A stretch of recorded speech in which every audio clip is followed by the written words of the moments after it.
어제 대선 후보들의 2차 TV 토론, 사상 첫 TV 스탠딩 토론으로 많은 관심을 받았지만 여러 가지 허점들도 그대로 노출됐습니다. 시간 총량제, 자유 토론 방식으로 진행됐던 어제 토론의 문제점과 보완점을 살펴봅니다.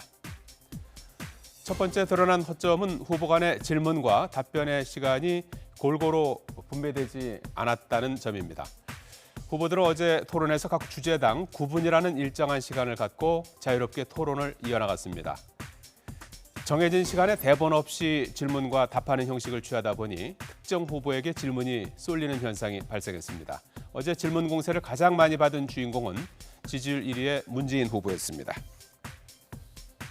사드 배치와 관련해서 전략적 모호성이라고 말씀하실 때 굉장히 당혹스러웠습니다. 전략적인 신중함이 필요하지 않습니까?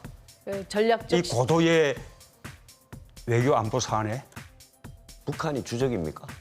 북한이 우리 주적입니까? 주적. 지난번 토론 때도 640만 달러 노무현 대통령 뇌물 이야기를 하니까 책임지라.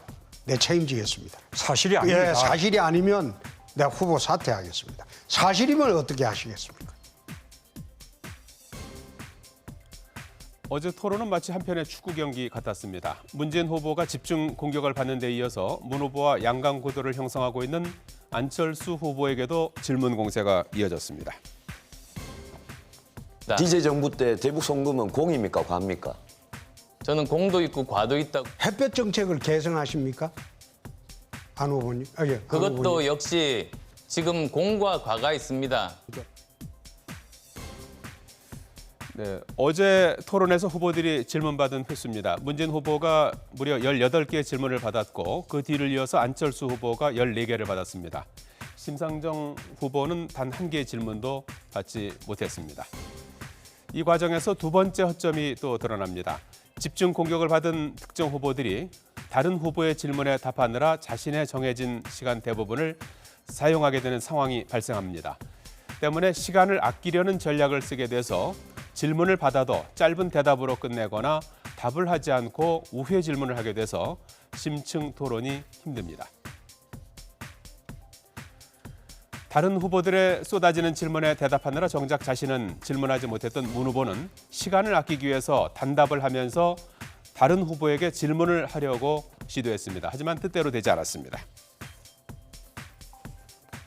문재인 후보님 그 지지자들로부터 심지어 적폐 가수라는 그런 말까지 들었습니다. 이게 옳은 일입니까? 우선은 제가 한 말은 아니지 않습니까? 자, 그렇게 듣고요. 예, 그런데 말 안 끝났습니다. 제가 그런데 문 후보님께서 아까도 똑같은 제가 이렇게 껐는데 이제는 제가 답을 끊고 지금은 제가 주도권 묻겠습니다. 토론이 아닙니다. 지금 주도권 토론 하셔야 아닙니다. 됩니다. 후보들이 형식에 얽매이지 않고 자유롭게 토론하도록 도입된 시간 총량제. 어제 토론으로 형평성 문제가 제기되면서 질문 기회를 균등하게 배분할 수 있는 보완책이 시급하다는 목소리가 나옵니다. 1라운드가 끝나고 보니까 시간 부자가 있고 시간이 이제 가난한 자가 나오고 네네 그래서 이걸 그러면 서로 좀 주고받게 해줘야 되는 것 아닌가 하는 생각도 들었는데 룰은 다소 문제가 있어 보이고 룰이 좀 조정되는 것이 옳겠다 이런 생각을 해봅니다. 자유로운 형식의 미국식 스탠딩 토론. 하지만 어제 토론에서 우리가 기대했던 긴박감과 생동감은 다소 부족했습니다. 무대 위에 5명의 후보가 있다 보니 움직일 공간이 좁아서 각자 자리에 가만히 서서 진행했기 때문입니다. 각본 없는 어제 스탠딩 토론에 유권자의 표심이 어디로 흘러갈지 후보마다 촉각을 곤두세우고 있습니다.